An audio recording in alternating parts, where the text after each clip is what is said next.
One Thanksgiving food very important to me and my family is that of the cassava leaf, or in our culture and my family is known as pondu.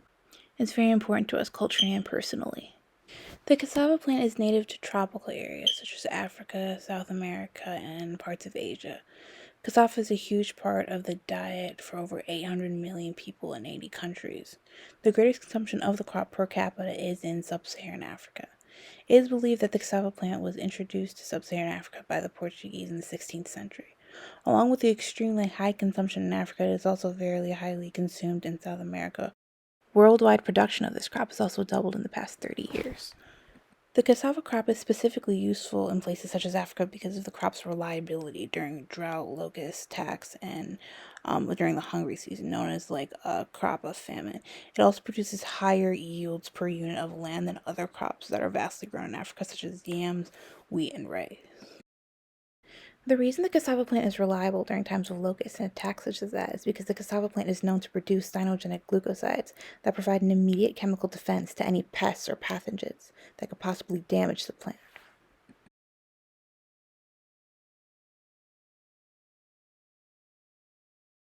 Although for our Thanksgiving dinner we focus more on the leaves of the plant, the cassava leaf actually has two parts. There's the root and then the leaf.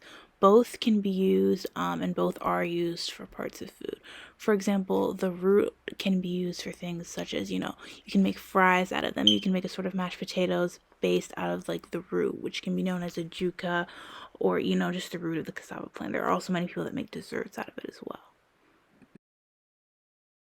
Because of the abundance of the cassava plant in sub-Saharan Africa, where my dad grew up, specifically in the Congo, a lot of my connection to the food and the culture comes from him and his experiences with the food and the culture. Okay, so Dad, do you remember like seeing the cassava leaf or pondu grown and harvested when you were younger, living in the Congo?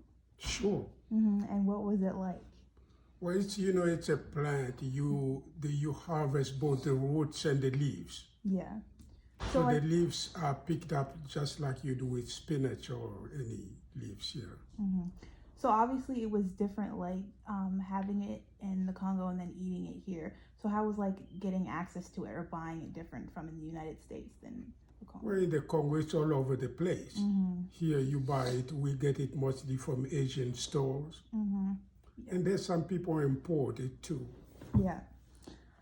So how, like, obviously it's in our house a lot. How did you introduce it to like me and Silke, your kids, that kind of food to us? Well, your mama did. You like it the way we eat it with palm oil and your brother liked it with peanut butter. And so how do you, what is like any personal attachment or affiliation do you feel to that food? Absolutely. That's a food that we eat all the time at every meal. So when I don't have it, I miss it terribly. So culture-wise, and you kind of pass that down to us, that sense of the culture. I hope so. So as my dad said, when we buy the cassava leaf in the United States, it comes in this frozen package, sealed and ready to be defrosted and cooked once you get it to your house. When it comes to cooking it, there are the traditional aspects of cooking it, and keeping up with traditional African recipes and things like that. And then there's the personal aspects and touches that you put just, for the taste, specifically for people in my family. So what's my mom's cutting here are the leeks, which are pretty much traditional when you're cooking. The cassava leaf and, the pondu form as in Africa where my dad's from. And then the green onions are pretty much just for flavor. They can be changed. You can not add them, but usually my mom likes to add them. And then, the hot peppers are not traditional in the African sense. Again, this is just a flavor thing, specifically for my brother and my dad, which kind of personalizes the recipe a lot because they prefer like hotness to the food.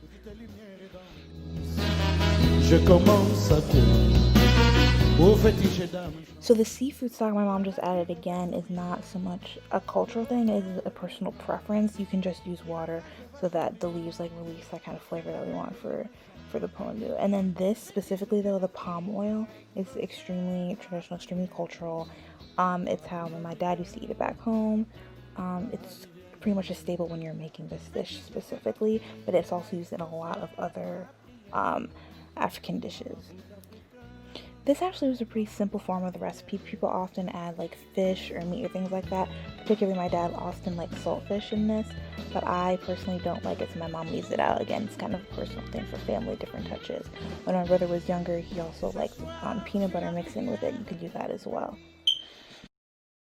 Our Thanksgiving meal at my house, along with most of our other meals, are a combination and a mixture of cultures that of African and American, which is always represented at Thanksgiving as well.